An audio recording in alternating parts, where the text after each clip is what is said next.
오늘 우리가 함께 나누고자 하는 것은 통일의 이유에 대한 성경적인 해답이라고 하는 제목으로 함께 나누게 됩니다.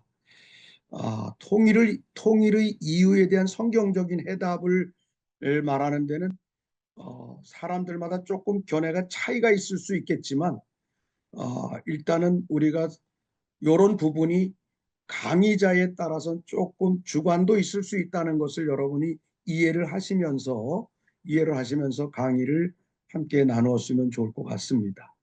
네, 첫 번째로 우리가 볼 것은 이스라엘의 역사를 통해서 보는 성경적인 접근입니다.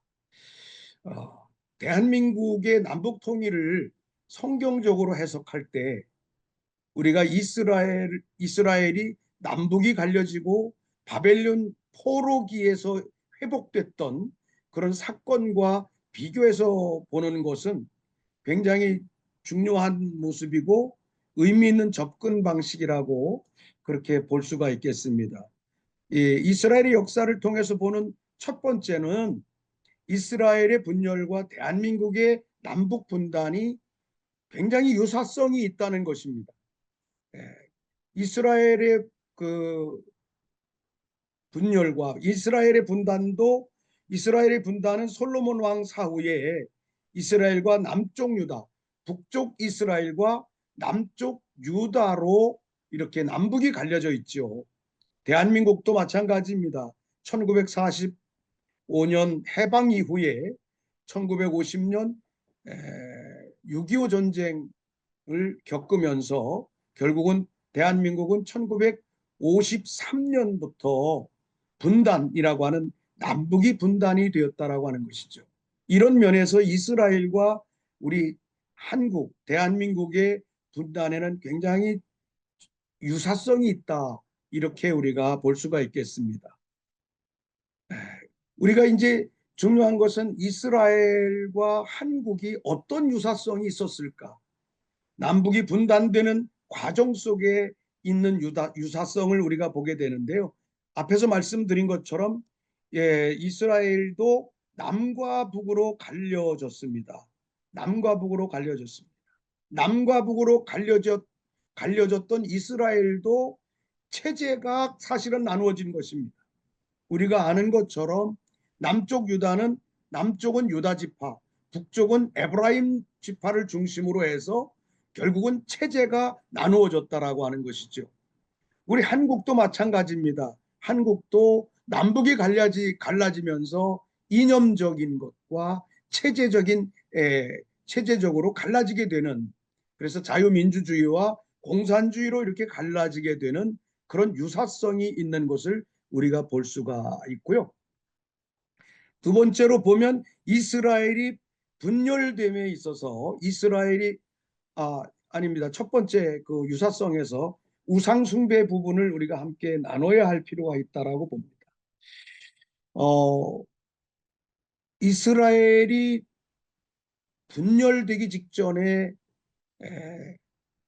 굉장한 우상 숭배가 이스라엘에 아주 자리를 잡았죠. 이 우상 숭배는 하나님이 솔로몬에게 축복을 주셔서 다윗 이후에 솔로몬에게 놀라운 지혜와 축복을 주셨는데 이 어마어마한 축복과 권세를 사실은 솔로몬이 그 열왕기상 11장의 말씀, 열왕기상 11장의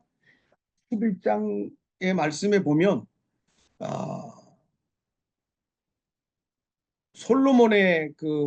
솔로몬이 여인들을 좋아했다, 여자를 좋아했다 그래요. 그래가지고 결국은 솔로몬의 후궁이 700명이고 그 다음에 첩이 300명이었다 그러죠.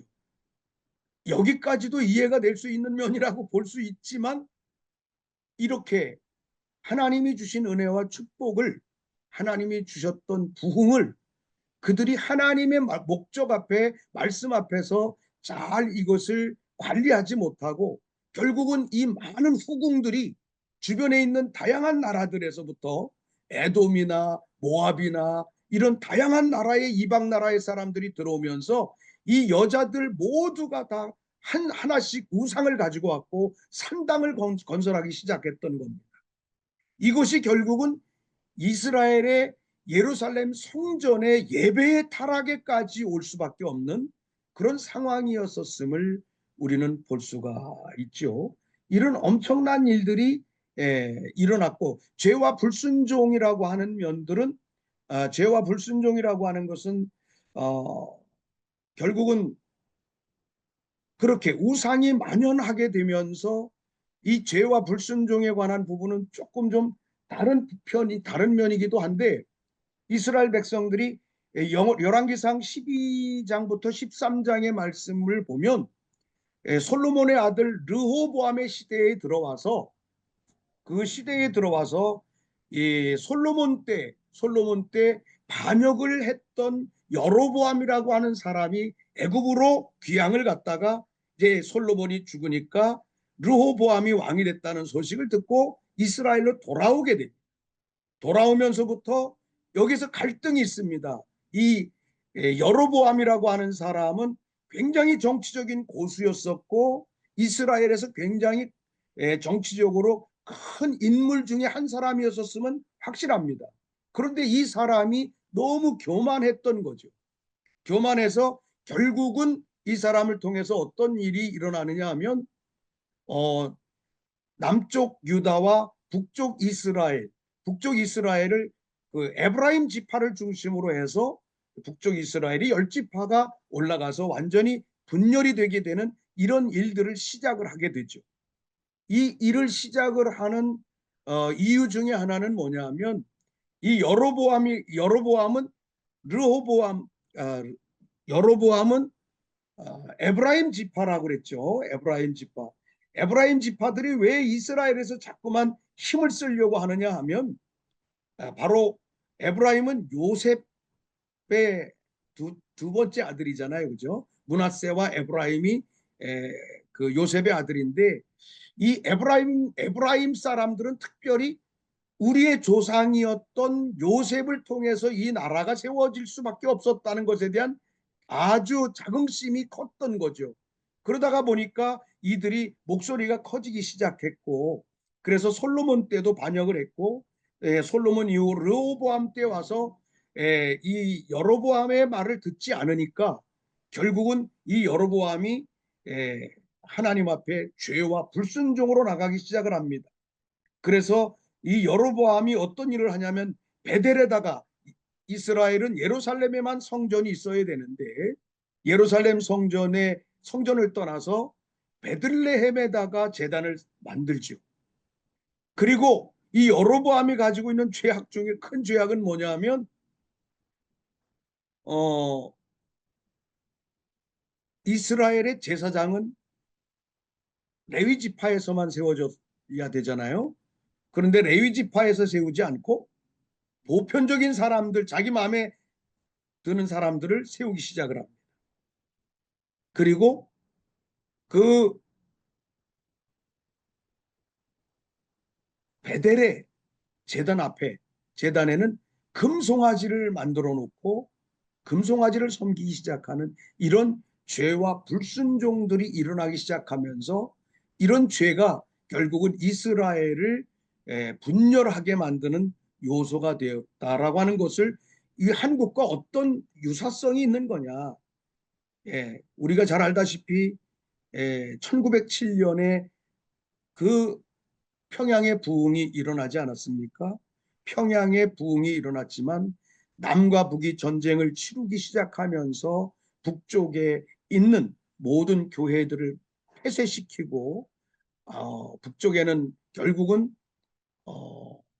그 장대현 교회 자리에 김일성의 우상을 세우기 시작하면서 지금은 김정일의 우상까지 세워져 있지 않습니까? 이런 것과 더불어 남과 북은 결국은 죄와 불순종 가운데로 가는 그 하나님이 주신 이 민족을 향한 하나님의 축복을 하나님 앞에 온전하게 살아가지 못하는 죄와 불순종의 죄를 짓게 되는 그런 경향들이 있어서 이것이 바로 이스라엘과 한국, 우리 대한민국이 가지고 있는 분단에 있어서의 유사성이다라고 이렇게 볼 수가 있겠습니다. 다음으로 보면 어, 이스라엘의 회복과 남북 통일의 성경적인 근거를 보게 됩니다. 이스라엘의 회복과 남북 통일에 대한 성경적인 근거도 왜 여기 이렇게 같이 볼 수 있었느냐 하면 이스라엘이 멸망되기 전에 있었던 죄악과 분열의 유사성이 한국과 비슷합니다. 종교적으로 비슷합니다. 뿐만이 아니라 체제적으로 비슷했습니다.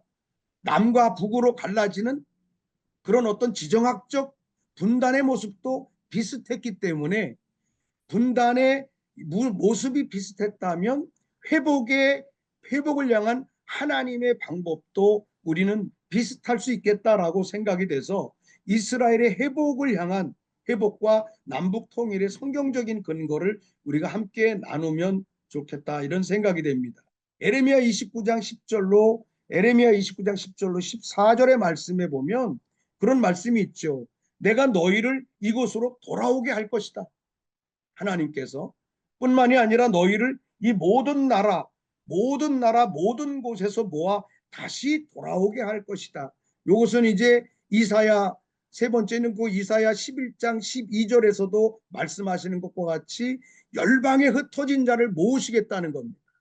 놀랍게도 이스라엘이 남북이 갈라지면서 이스라엘의 12지파가 뿔뿔이 흩어져서 그리고 전쟁 가운데 끌려가지 않기 위해서 이스라엘 백성들이 흩어지기 시작해서 이스라엘이 본격적인 디아스포라의 길을 걷게 되는데 사실은 우리 대한민국도 일제 이후로 6.25 전쟁을 겪으면서 전 세계의 200개의 나라가 넘는 그런 나라의 디아스포라로 똑같이 생겨지게 된 거예요. 어떻게 보면 이스라엘과 대한민국이 참 쌍둥이 같은 나라다라고 이렇게 볼 수 있는 그런 모습입니다. 그런데 하나님께서는 이스라엘의 이사야를 통해서 말씀하신 것처럼 열방에 흩어진 자를 돌아오게 할 뿐만이 아니라 그 남북이 분열됨으로 말미암아 흩어진 자들을 모아서 열방에서 오게 될 것이다. 이렇게 말했고 에스겔 선지자를 통해서 얘기했던 것처럼 에스겔 37장의 말씀부터 보면 마른 뼈에 대한 환상이 있지요. 에스겔에.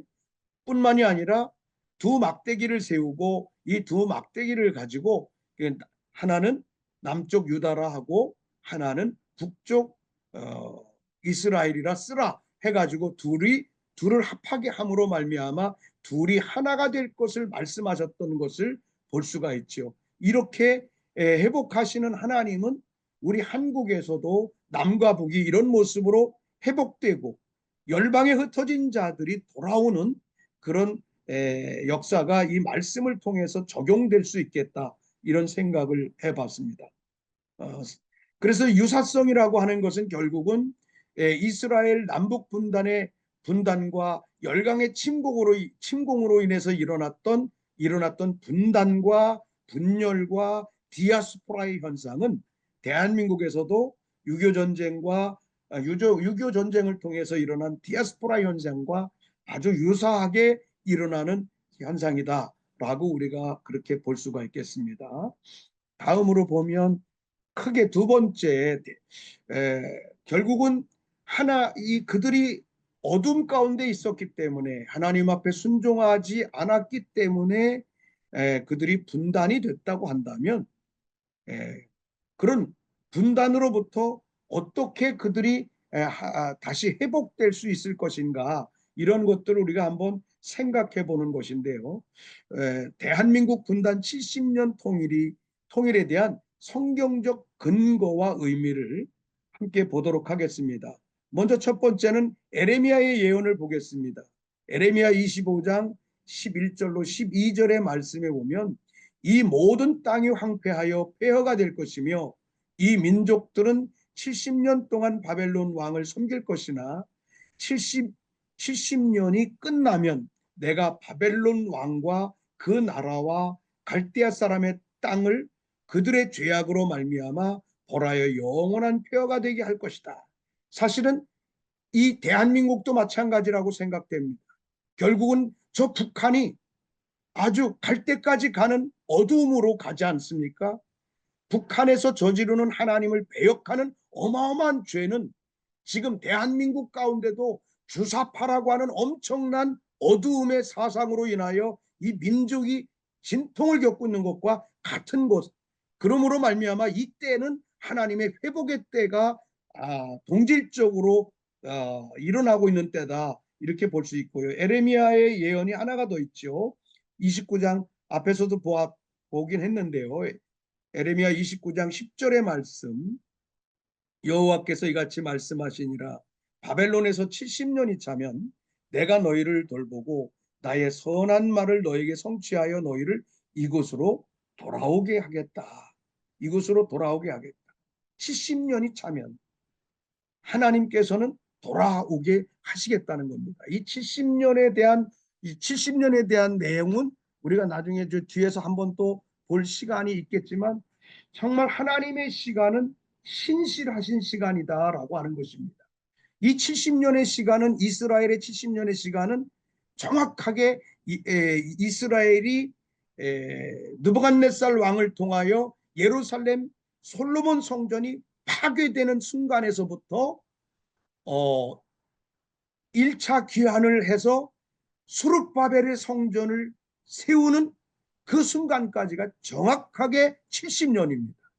하나님의 시간표는 예배와 굉장히 중요한 하나님 앞에 상징적 의미가 있다는 것을 우리가 볼 수가 있겠죠. 두 번째로 우리가 보겠습니다.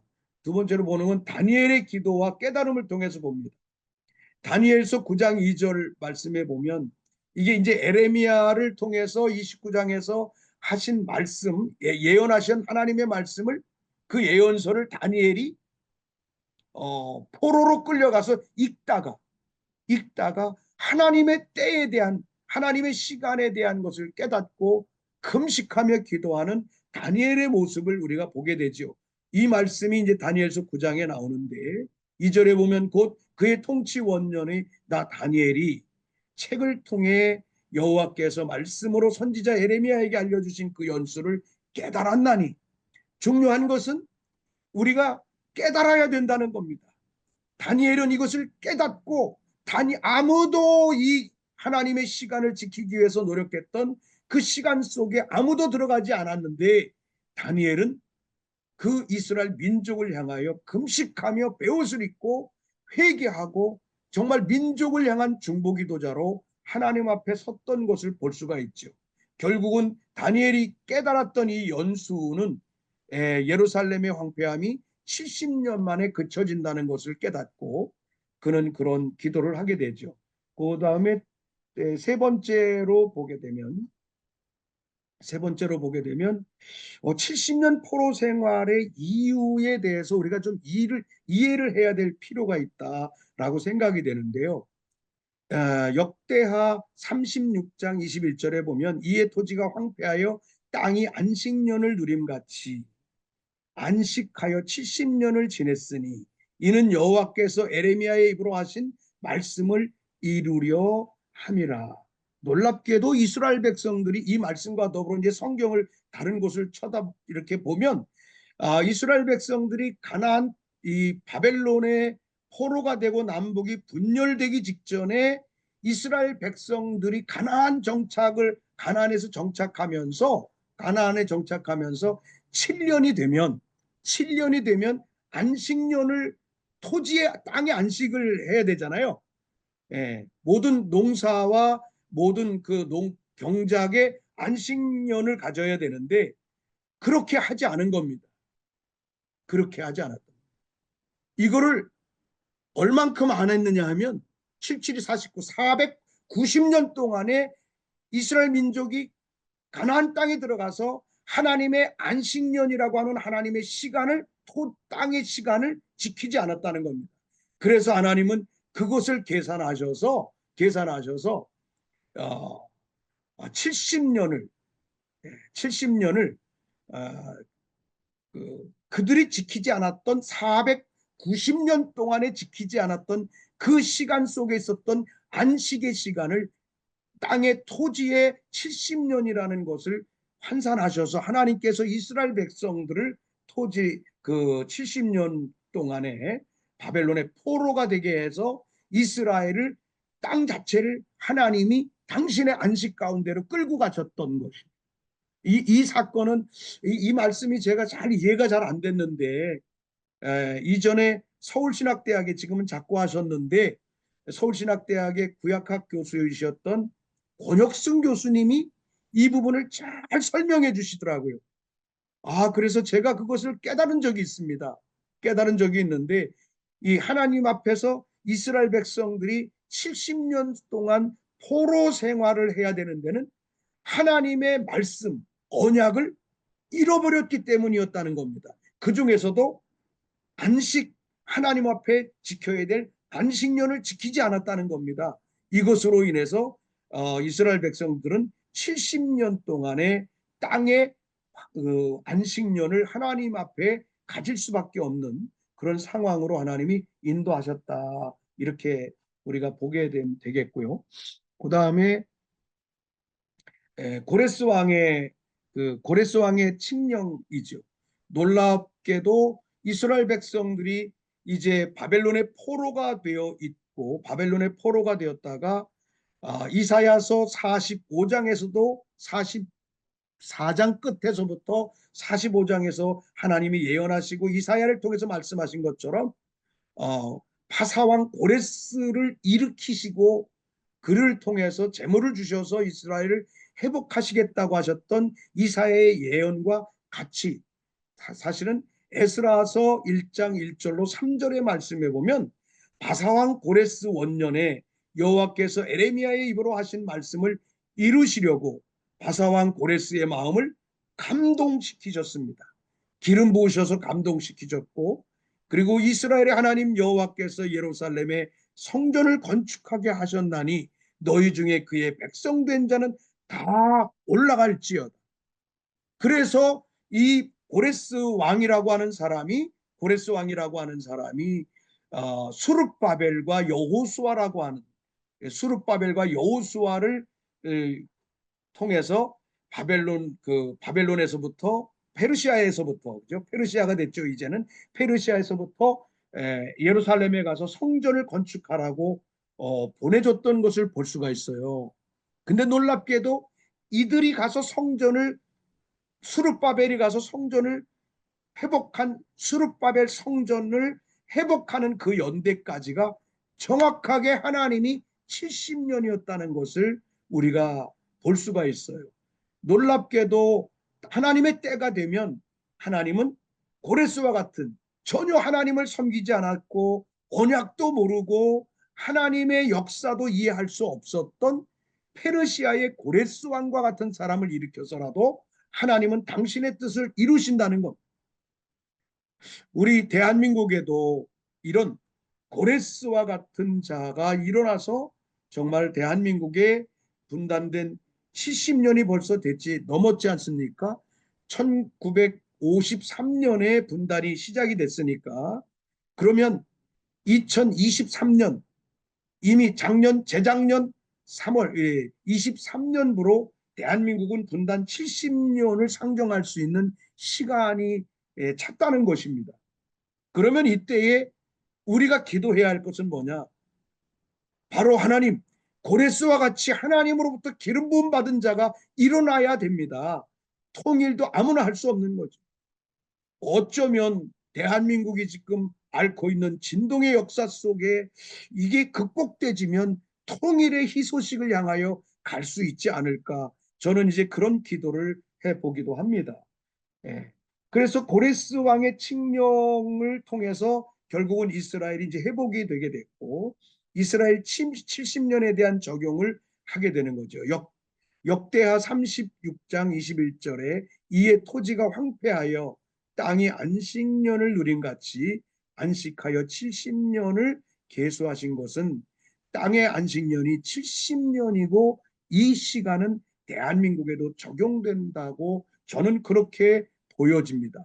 그래서 이스라엘의 70년 회복과 대한민국의 분단 70년의 시간을 우리는 대단히 눈여겨봐야 할 필요가 있고, 이 시간 안에 우리는 그럼 어떻게 해야 될 것인가 라고 하는 것에 대한 다양한 의미들을 찾아야 될 텐데, 이것을 적용하기 위해서 우리가 적용돼져야 할 말씀 중에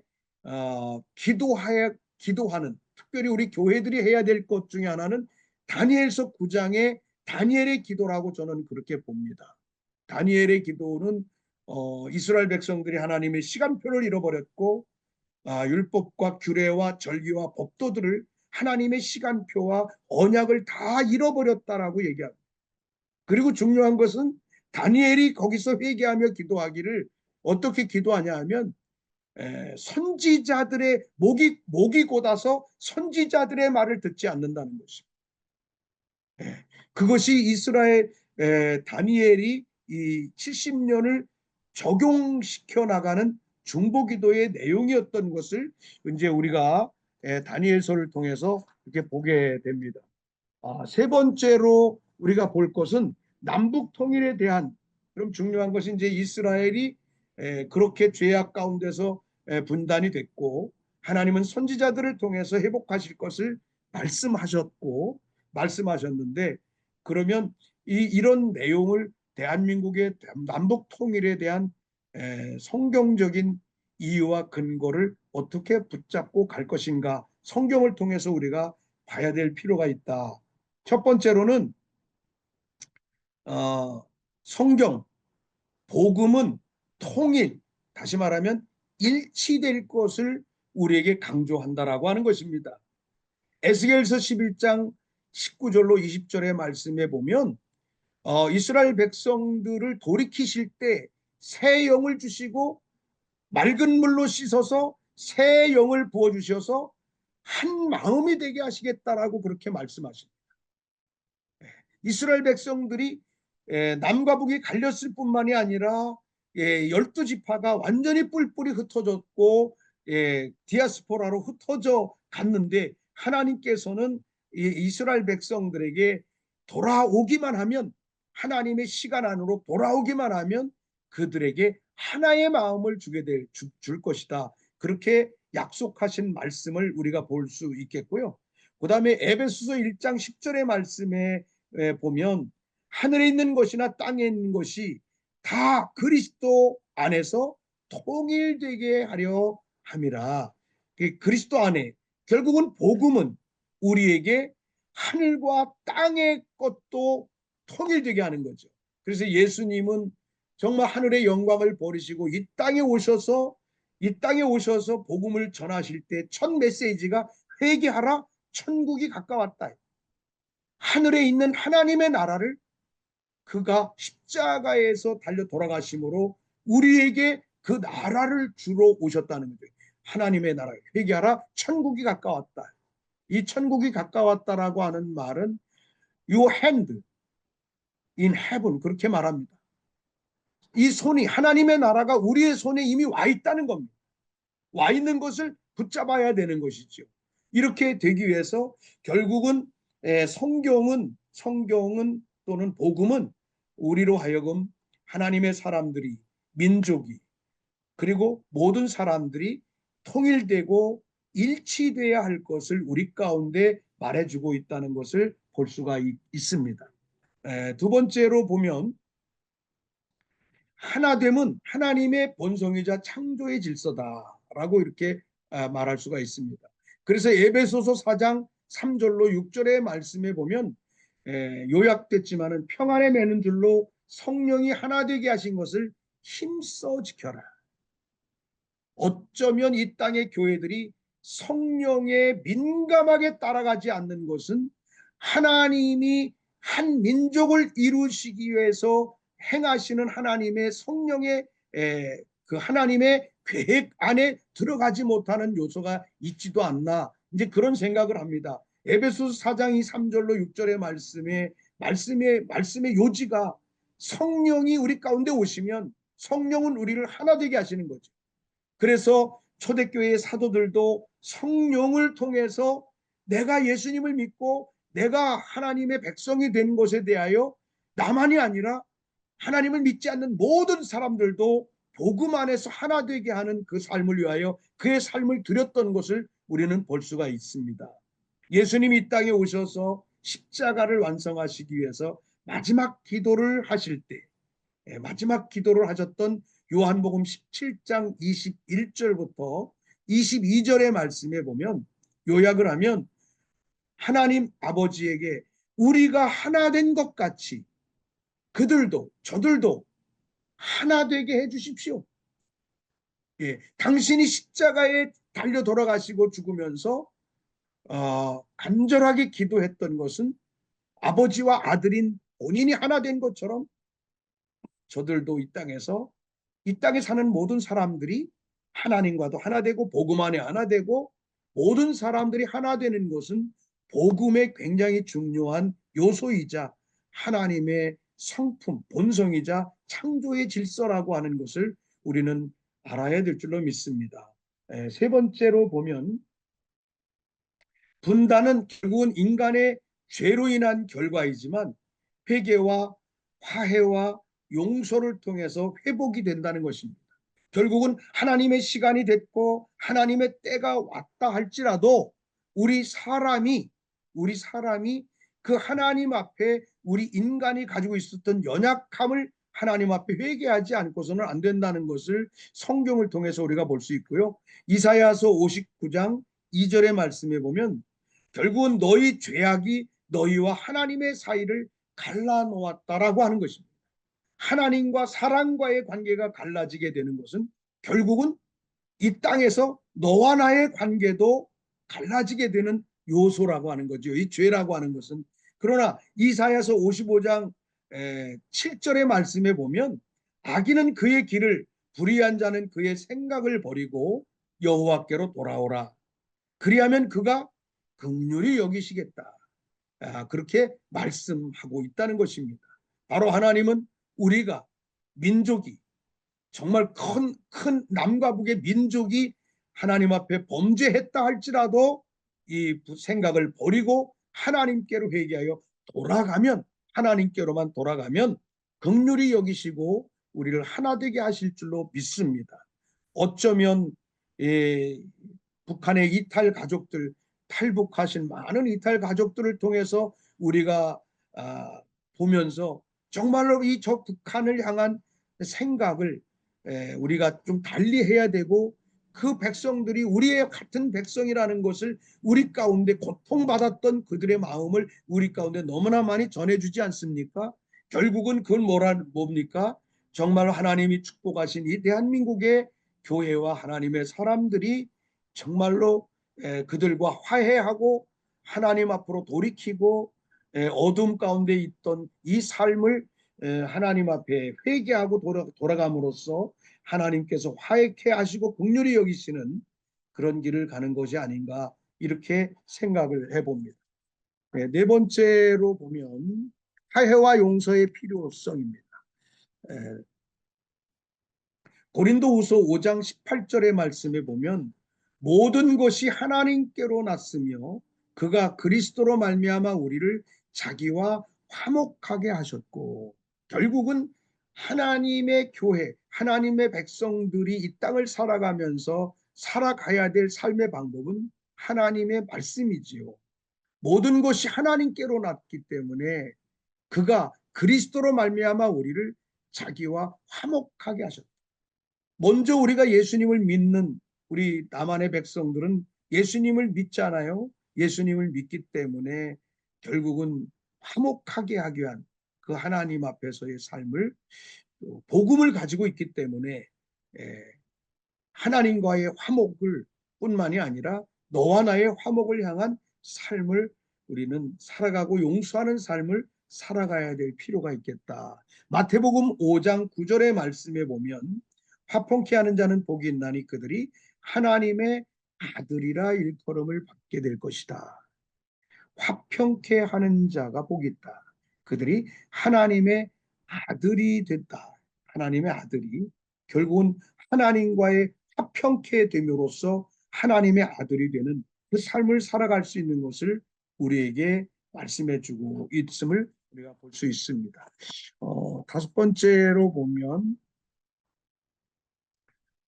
정의와 사랑의 실현은 우리 그리스도인들이 가져야 할 삶의 도리다라고 하는 것입니다. 미가서 6장 8절의 말씀에 보면 사람아 주께서 선한 것이 무엇임을 내게 보이셨나니 공의를 행하며 인자를 사랑하며 겸손히 내 하나님과 함께 행하는 것이 아니겠느냐. 예, 하나님의 공의가 이 땅에 실현될 수 있고 정의가 실현될 수 있고 사랑이 실현될 수 있는 것을 저 북한 땅에도 그렇게 되어야 하는 것을 우리는 기독교인이기 때문에 더 하나님의 마음을 가지고 신앙의 도리로 삼아서 살아가는 이러한 삶을 살아가야 된다라고 하는 것을 우리가 볼 수 있겠고요. 그 다음에 여섯 번째 말씀에 보면 평화로운 나라를 이루는 것은 하나님의 선한 뜻이다. 시편 133편 1절의 말씀에 보면 보라 형제가 연합하여 동감이 어찌 그리 선하고 아름다운 우리가 아무리 많은 기도를 하고 우리가 아무리 거룩한 삶을 살아간다 할지라도 북한 땅에 고통당하고 있는 그 백성들과 나의 삶을 이 대한민국이 남과 북이 하나가 되어 더 서로 연합하고 동거함을 추구하지 않는다라고 한다면 결국은 우리는 종교 가운데는 있다 할지라도 선하고 아름다운 삶을 살아가는 것은 아니다라고 저는 그렇게 생각을 합니다. 예, 그리스도인들이 선하고 아름다운 삶을 살아가는 것 이것이 평화로운 나라를 이루는 하나님의 선하신 뜻이다라고 하는 것을 우리가 볼 수가 있다라고 이렇게 생각을 해보고 말씀을 통해서 한번 생각을 해봤습니다. 그 다음에 여섯 번째, 일곱 번째는 하나님은 우리 인간에게 자유를 주셨기 때문에 통일을 통해 북한의 자유가 임하게 하는 것은 우리의 마땅한 도리입니다. 예, 맞습니다. 이사야서 61장 1절로 3절의 말씀에 보면 예수님도 이 말씀을 기초로 해서 사역의 기초를 삼으시고 선포하셨던 것을 우리가 볼 수가 있죠. 주 여호와의 영이 내게 임하셨으니 그래서 억눌린 자에게 갇힌 자에게 자유를 잃어버린 자에게 그죠? 그 모든 사람들을 자유케 하는 것.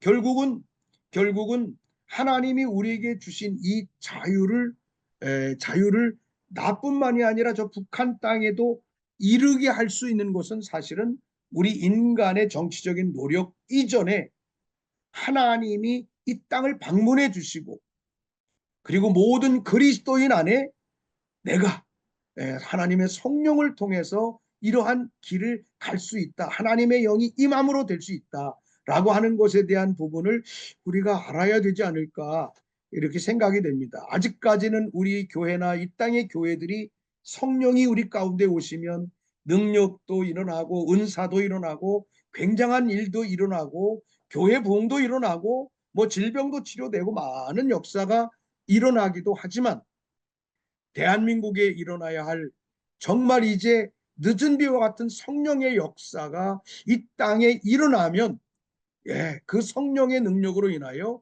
고통받고 있는 저 북녘 땅에 있는 많은 백성들이 하나님 앞에 자유케 되는 평안하게 되는 하나님 앞에 아름다운 삶을 살아가게 되는 갇힌 자들이 돌아오게 되는 이런 하나님의 역사가 그들 가운데 일어날 것이라고 믿습니다. 이것은 우리의 기도 제목이어야 된다고 생각합니다. 이제 한국교회 안에 하나님 정말로 이스라엘을 회복하시기 위해서 여호와의 영 하나님의 영이 내게 임하셨으니 그리고 그러므로 내게 기름을 부으사 예수님이 그렇게 말씀하셨고 그래서 자유케 했던 것처럼 우리 한국교회도 이런 좀 폭넓은 하나님의 영광스러운 역사가 땅에 일어날 수 있도록 함께 기도해야 할 때고 그렇게 준비해야 될 때가 아닌가 그렇게 생각을 합니다. 갈라디아서 5장 1절의 말씀에 보면 그리스도께서 우리를 자유롭게 하려고 자유를 주셨다. 예수님이 이 땅에 오셔서 우리의 억눌림과 죄와 사망의 모든 권세를 다 깨뜨리셨잖아요. 모든 사망 권세를 깨뜨리신 것은 결국은 우리에게 하나님 안에 있는 풍성한 자유를 주시기 위함이었다라고 하는 것이죠. 그리스도께서 우리를 자유롭게 하려고 자유를 주셨다고 합니다. 그러므로 사실은 자유를 잃어버린 저 북한 땅에 사실은 복음이 들어가고 예수 그리스도를 그분들이 알므로 말미암아 그 땅이 하나님 앞에서 자유로워질 수 있겠다, 이런 생각을 해보게 됩니다. 그다음에 여덟 번째로 볼 것은 하나님이 이 땅에 많은 나라를 세우셨는데요. 하나님께서는 이 땅에 많은 민족을 세우셨는데 하나님이 주신 민족의 경계와 정체성을 인간이 자기 마음대로 변개할 수 없다라고 하는 것입니다. 이것이 성경적인 근거로는 신명기 32장 8절에 보면 지극히 높으신 자가 민족들에게 기업을 주실 때에, 인종을 나누실 때에 이스라엘 자손의 수요대로 백성들의 경계를 정하셨다. 이스라엘 12지파를 나누실 때 12지파를 향하여 그 기업을 주실 때 그 백성들의 경계를 주신 것처럼 나라들에게도, 이런 민족에게도 경계를 주셨다라고 하는 것을 우리는 볼 수가 있겠고요. 그 다음으로 넘어가면 시편 74편 16절부터 17절의 말씀에 보면 낮도 주의 것이요 밤도 주의 것이라, 주께서 빛과 해를 마련하셨으며 주께서 땅의 경계를 정하시며 주께서 여름과 겨울을 만드셨다. 주께서 땅의 경계를 정하셨다는 거죠. 하나님이 대한민국이라고 하는 이 나라의 경계를 정해주셨다라고.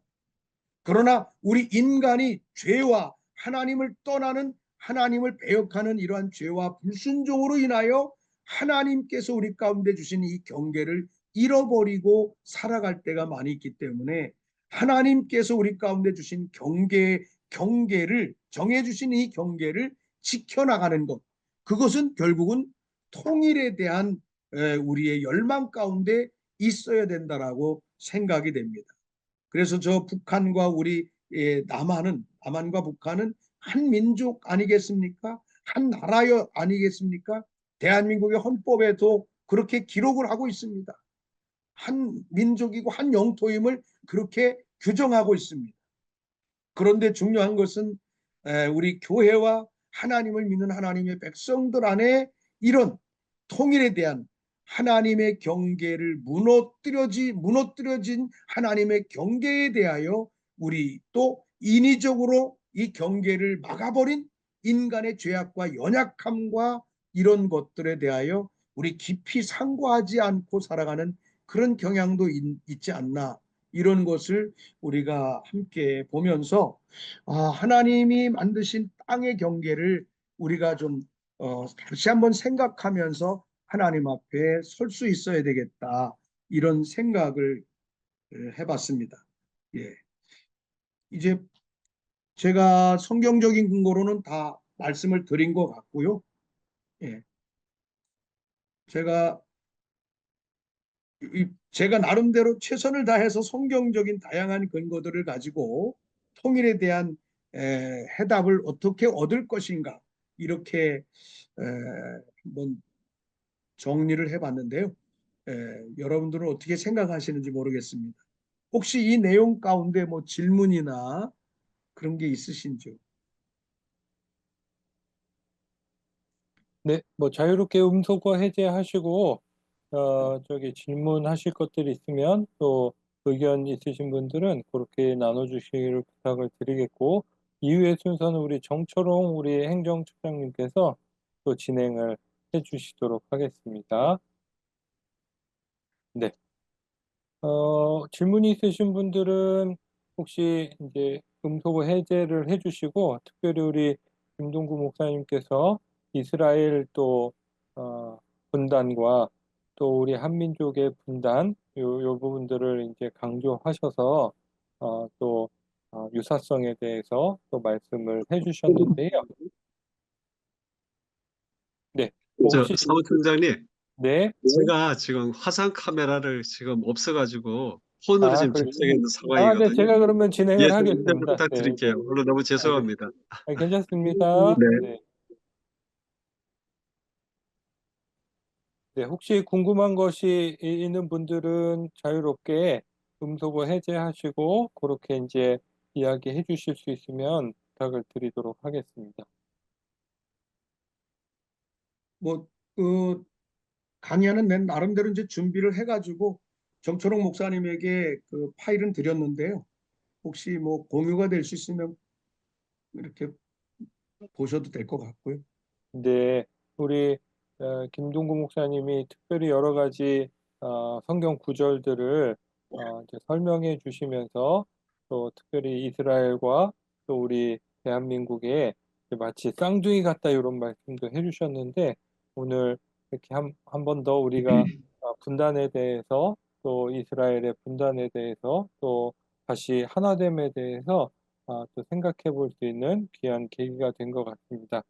혹시 그러면 이스라엘의 회복을 위해서 또 이제 하나님 어떤 은혜를 베푸셨는지 또 우리 민족 가운데도 그럼 어떠한 노력이 좀 있어야 되는지 한번 말씀해 주시죠. 제가요? 네네네. 네. 사실은 제가 어, 2007년도까지 북한을 다녔는데, 2007년이 아니구나. 2000, 2006년도에서부터 1907년이니까 2006년도에서부터 한 10년까지 2010년까지 북한을 좀 다녔었어요. 그 이후로 제가 이제 이스라엘을 주로 많이 다녔고 이스라엘을 지금도 다닙니다만은 사실은 이스라엘과 한국이 쌍둥이 같다라고 하는 말은 제 말이 아니고 유대인들이 그렇게 많이 씁니다. 놀랍게도 그런 면들을 볼 수가 있겠고요. 어, 저 자신이 저는 사실은 대한민국이 통일된다는 말씀에 대한 70년 통일에 대한 말씀을 기도 중에 너무나 강력하게 하나님이 주셨었고 그래서 그 말씀을 놓고 기도하다가 일본 사역을 7년 동안 했었는데 하나님이 어느 순간에 일본 사역을 그만하고 그냥 북한으로 가라 그래서 북한을 3년 반 안 되게 2006년도부터 3년 동안을 북한을 다녔었죠. 제가 하나님이 저에게 주셨던 말씀은 70년입니다. 70년. 이 70년이라는 시간을 너무나 강하게 주셨고 그래서 사실 이 책도 제가 하나 썼는데 개정 보증을 안 해서 지금 아직 시판을 안 하고 있습니다. 제가 질문 하나 드려도 될까요? 네. 잘 들었습니다, 목사님. 예. 제가 좀 늦게 들어왔지만, 지금 북한에도 우리 이 인권이 우리 남한에서 간 목사님도 이렇게 잡혀 계시고 많이 이렇게 인권이 많이 이렇게 어떻게 보면 존중이 안 되잖아요. 네. 그리고 또 우리 남한도 지금 보면 정치적으로 어렵지 않습니까? 네. 정말 우리가 볼 때는 이게 아닌 것 같은데 이렇게 어떻게 갇혀 있는 분들도 있고 이런 부분들을 볼 때 정말 북한과 통일을 해야 되는데 우리 남쪽이 이렇게 어지럽고 하나가 안 되다 보니까 이게 좀 저도 안타깝고 그렇습니다. 목사님께서는 그러면 우리 남쪽에 같은 경우에 지금 이 상황이 잘 수습되고 돼야 이제 하나가 돼야 또 북한도 복음으로 통일되고 평화로 통일이 될 것 같은데요. 네. 그 북한에 잡힌 우리 목사님들이나 선교사님들 또 남쪽에 이렇게 제가 볼 때는 이게 잡혀야 되나 이렇게 의구심이 드는 이런 분들도 잡혀 계신 분들도 있는데 여기에 대해서 어떻게 생각하시는지 좀 여쭙고 싶습니다.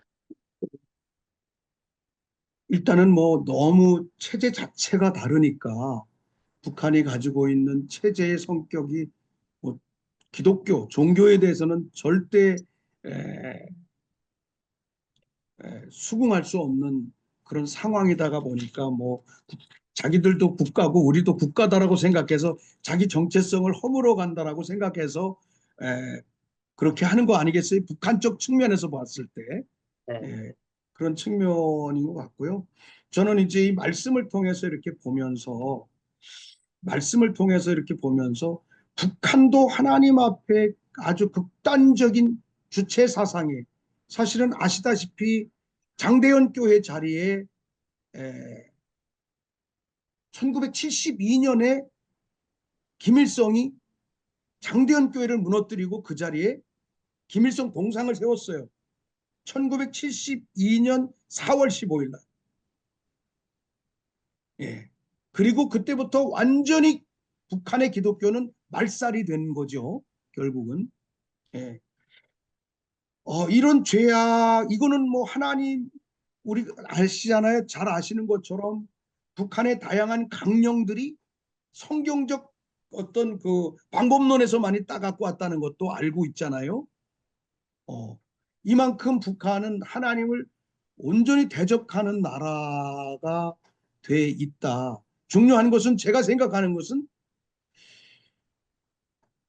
그런 북한, 나는 정치인들이 정말 북한을 제대로 가봤는지, 저도 사실은 학교 다닐 때는 좀 상당히 진보적이었던 사람이었어요.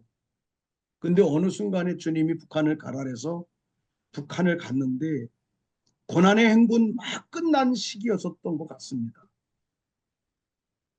정말 길거리에 쓰러져 있는 사람을 봤습니다. 저는 기도하기 위해서 갔기 때문에, 저는 뭐 평양이나 개성이나 이런 데 가면 기도하고 머무를 수가 있는 곳이 아니고요. 금강산에 있는 온정리 교회를 중심으로 기도를 했었는데, 그래서 북한을 물자를 가지고 들어다니는 그런 경우가 종종 있었습니다. 3년이 넘게 다녔으니까, 매달 다녔으니까요.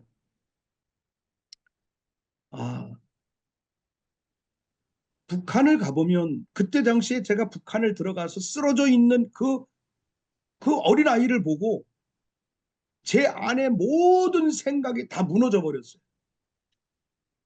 이거는 우리의 어떤 주관적인 사고나 생각이 아닌 하나님이 주시는 마음, 그걸 가지고만 가야 된다라고 하는 것에 대해서 받아들였고요. 제가 이 말씀을 왜 드리느냐 하면, 사실은 우리 한국 나만이 기도하고 회개해야 합니다. 저는 그렇게 봐요. 아니, 북한의 그 주체 사상이 뭔지, 북한의 실상이 뭔지를 안다면 이 대한민국의 정치 사회 구조 속에 북한의 체제를 옹호하는 이슈가 일어날 수 있겠어요? 예, 이것은 그렇죠. 우리 한국교회의 다니엘서 9장의 회개 내용이 한국교회가 해야 될 굉장히 중요한 의미다. 뭐 요즘에 다른 얘기를 해서 죄송합니다만, 요즘에 이제 나라가 이렇게 그러니까 광화문에도 모이고 뭐 쉐이브 코리아도 하고 굉장히 뭐 이제 열심히 기도들 하고 지방에서도 기도하지 않습니까? 제가 이제 어느 전국적인 구조를 가지고 있는 목회자 단체에게 그런 부탁을 했던 적이 있습니다. 제 이 마음 때문에 우리 한국이 정말로 정치적으로 타개하기 위해서가 아니라 이거를 뛰어넘어 이제는 대한민국이 원코리아가 되기 위해서 해야 될 마지막 산을 넘어가는 것은 한국 교회가 회개의 산을 넘어가야 된다. 예, 우리는 너무 우리 자신의 어떤 구조를 지키는데 익숙해 있는 이런 상황이 아닌가. 예, 뭐 정치인들 뭐 이런 사람들이 어떻게 북한의 체제 옹호적 정치 구조를 가지고 갈 수 있는 건지 저도 의문이 됩니다. 저같이 정말 북한을 제대로 한번 가봤다면 그들 결코 그렇게 못 갈 거예요. 예, 이거는 불필요한 과대망상의 이데올로기에 사로잡혀 있는 건데, 이게 바로 교회가 회복해야 할 굉장히 중요한, 그래서 저는 그 텍스트를 어디에서 보느냐 하면 다니엘서 9장에서 봅니다. 다니엘은 그래서 혼자 기도를 시작을 했습니다. 근데 놀랍게도 하나님은 그 다니엘의 기도 이후에 이스라엘 귀환 작업들이 일어나게 하는 하나님의 역사가 일어났었거든요. 예. 우리 통일선교훈련원의 우리 멤버들이 그렇게 많지 않다고 할지라도 다니엘의 심정을 가지고 우리가 정말 이 민족을 향한 이 우상 숭배와 죄악을 나의 죄악으로 끌어안고 회개할 수 있으면 하나님이 우리를 긍휼히 여겨주셔야 된다. 그렇게 저는 생각합니다. 네, 감사합니다. 네. 네, 또 질문하실 분들 있으면 뭐 한두 분 정도 질문을 하고, 오늘은 또 우리 김동구 목사님께서 아주 또 성경적 이유에 대해서, 또 우리가 가져야 될 마음에 대해서 이 6가지, 7가지인가요? 통해서 이제 말씀을 해주셨는데, 그거를 마음에 담는 게 사실 더 중요한 역할인 것 같고요. 8가지네요. 네. 그렇죠. 네. 그래서 이제 성경적 내용이기 때문에 여기에 대해서 막 크게 많이 질문이 있을 것 같지는 않고, 오늘은 이제 요 내용들을 잘 마음에 새기고 우리가 삶에 또 적용하는 부분들이 필요할 거라는 그런 마음이 드는데요. 그래도 혹시 이제 꼭 오늘 강의 주제가 아니어도 또 궁금하신 것이 있으면 뭐 한두 분 정도 좀 이야기를 듣고 그렇게 소그룹 모임 또 할 수 있도록 하겠습니다.